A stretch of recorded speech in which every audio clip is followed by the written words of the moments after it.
Торғай өзінен өзі туралы аңызы өсіп кеткен өлке. Даңқы озып кеткен дала деп Ғафу Қайырбеков бекер айтпаған. Біз оған Торғай сапары барысында куә болдық.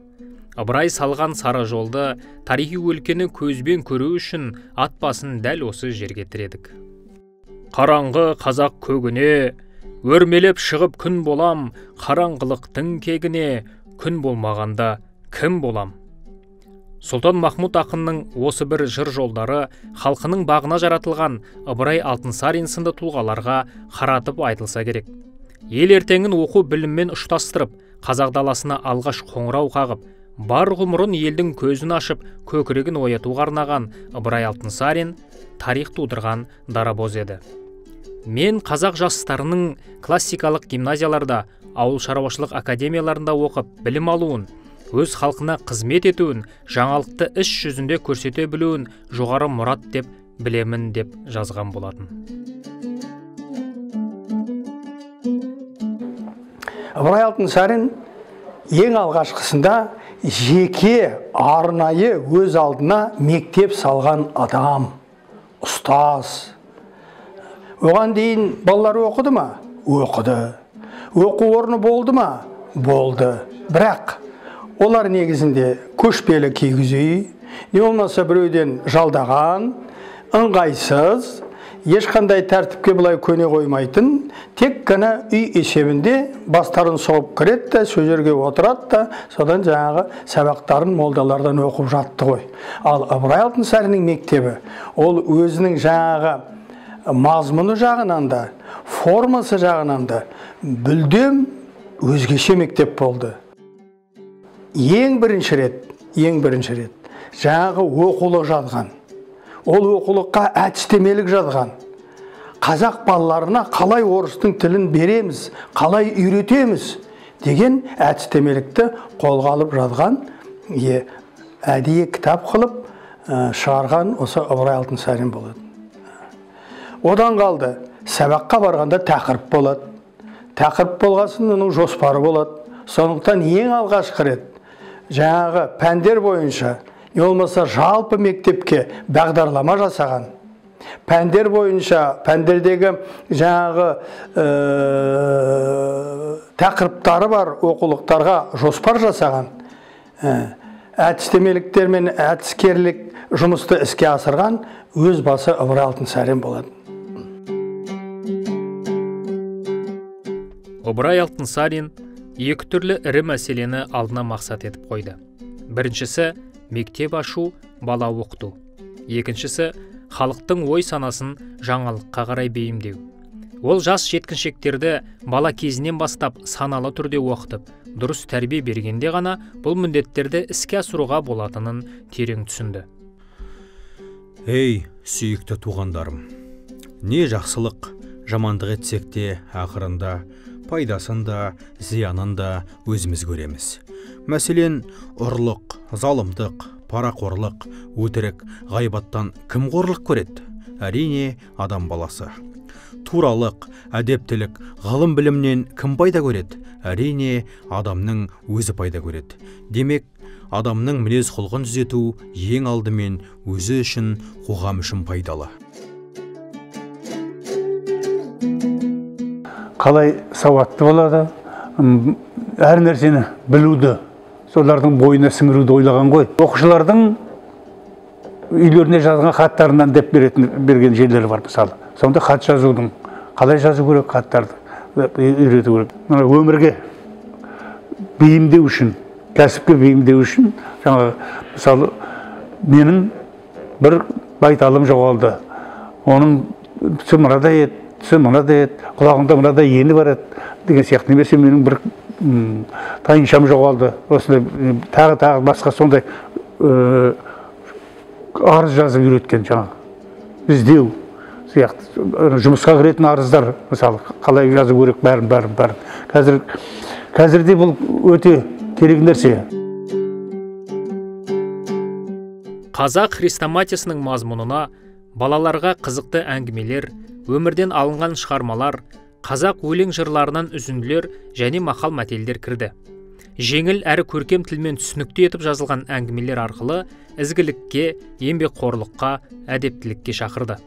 Ағартушы балаларды талапты, жігерлі, ізденімпаз, қайырымды тұлға етіп тәрбиелеуді көздеді. Бұл кітапты құрастырғанда мен біріншіден біздің ана тілімізде шыққалы отырған тұңғыш әрі жалғыз кітап орыс қазақ мектебінде оқып жүрген қазақ балаларының ғана емес, жалпы халықтың оқу кітабы болуын көздедім. Ыбырай Алтынсариннің оқытушылық қызметінде тіл үйрету мәселесі ерекше орын алды. Оның әдістемесі қазақтарға орыс тілін үйретудің бастауыш құралында ұсынылған. Ағартушы тіл үйрету ісінде 4 тілдік дағдыны қатар дамытуды көздеген. Қазақ балаларына орыс тілін меңгертуде тыңдауға дағдыландыруды, естігенді аңғаруды, дұрыс айтып бере білуді алдыңғы орынға қойды. Ыбырай Алтынсарин сол кездің өзінде тіл үйрету үшін арнайы орта қалыптастырып, сол ортада белгілі бір тілге ғана үстемдік берудің маңызын түсінген. Ыбырай Алтынсариннің жаңағы оқулықтарында, әдістемелерінде қазақ балаларына орыс тілін үйрету керек болды. Ол сол кездегі тұрып атқан орыс өкілдеріне керек емес. Ол өсіп келе жатқан қазақ балаларына орыс тілін білу қажет болды. Қазір біздің балаларға ағылшын тілі білу қалай қажет болса, Ыбырай Алтынсариннің заманында қазақ балаларының жаңа орыс тілін білу өте қажет болды. Қазақ тілін үйрететін балалардың ортасы да, әлгі ұйымдастырып жатқан іс-шаралары да, жаңағы үйдегі да ата-аналармен кеңес та, апаратын киноларыңызды көрсететін спектакль, оқитын кітаптарыңыз, ойнайтын ойындарыңыз, бәрі де қазақ ұлтына басын идіріп істететін нәрсе. Сонда қазақ тілін өте жеңіл меңгеріп кетеді. Бір, екіншіден ең негізгісі, ол өмірге, айналаға, әлемге, табиғатқа қазақтың көзімен қарайтын болады. Қазақтың көзімен өзінің жүрегіне қабылдайтын болады. Мінекей, біз осыны, үлгісін басын бастап берді ме, біз 21-ші ғасырда соның жалғасын өзіміз табуымыз керек. Мен әуелі оларға заттың атын, содан кейін заттың сынын үйретемін. Зат есім мен сын есімді біріктіріп, мысалы, ақ адам деген сияқты тіркестерді құруды үйретемін. Шәкірттерім аздап орысша сөйлей бастаған кезде, мен оларды ауылдағы орыс балаларымен араластырып жіберемін. Ұлы ағартушы математикаға, оның ішінде есеп шығару мәселелеріне де үлкен мән берген. Есептің мазмұны балаға таныс оқиғалардан алынғаны дұрыс деп білген. Бұл жөнінде былай дейді. Арифметиканы оқыту кезінде балалық өмірден және маңайдағы тұрмыстан алып, алғаш жай, аса күрделі емес, кейін күрделілеу есептер беріп, оқушылардың ақыл ойына әсер етуге тырысамыз. Ол алғаш рет математикалық терминдер қатарын түзіп, миллионға дейінгі сан есімдердің қазақша, орысша сөздігін жасады. Менің қазақ баласын оқыту жөніндегі жоспарым мынадай. 1-ші класс шоттар мен текшелер арқылы арифметикалық есептеу жүргізу. 2-ші класс бөлшекке дейінгі арифметика. Ұстаздың педагогикалық көзқарастарында білім беру ісімен қатар оқушыларды еңбек етуге баулу арқылы өмірге бейімдеу идеясы көзделді.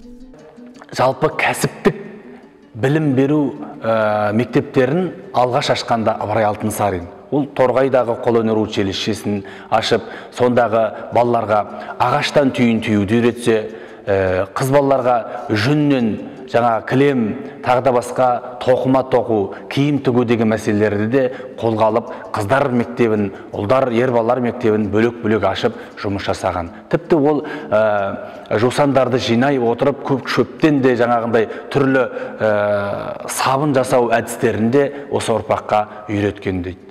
Терилеу, тағда басқа қолөнер сол замандағы ауыл шаруашылығына лайықты, ауыл тұрмысына лайықты, көптеген жаңағы қолданысқа, тұрмысқа лайықтап, жаңағы әдістемелік құралдар жазып, сол бойынша сабақ беріп үйреткен. Қазақтардың ортасында бастауыш мектептердің ашылуын және мұндағы курсты бітірушілердің ең тәуірлерін терилеуге, сабын, майшам жасауға, мата тоқуға, мал өнімдерінен тұрмысқа қажетті бұйымдар дайындауға үйрететін орындарға жіберілуін табанды түрде талап етіп, осындай 2-3 қолөнер мектебін ашуды ұсынып отырмыз. Ыбырай Алтынсаринде бірақ ынта болды, бірақ мотивация. Қандай дейсіз ғой? Ол халқына қызмет ету, отанын сүю, міне нағыз мотивация деген осы. Егер де біздер, бүгінгі мұғалімдер, бүгінгі тәрбиешілер әсіресе, осы жаңа өсіп келе жатқан біздің өскелең ұрпаққа, солардың бойына отан сүйгіштікті, халыққа қызмет етуді баға алу үшін емес, өзінің санасында сақтайтын, жүрегінде жаттайтын болып қалыптасып осындай формула болса, онда біз Ыбырай Алтынсариннің арманы орындалды, оған біз көзіміз жетті деп әбден толық айта алар едік. Ыбырай Алтынсарин қазақ даласында білім шырағын жағып, зайырлы мектеп іргетасын қалады. Қазақ балаларын көзін ашып, жарқын болашаққа жол нұсқады. Оқу білімге үйретіп, еңбек етіп, өз бетінше харекет етуге баулып, ізденуге бейім жаңа адамды тәрбиелеуді көздеді. Ұлт ұстазының қазақ халқы руханиятының жаңа дәуірін бастаған жарқын идеялары мен ерен еңбегі халқымыздың болашағына мәңгілік қызмет ете береді.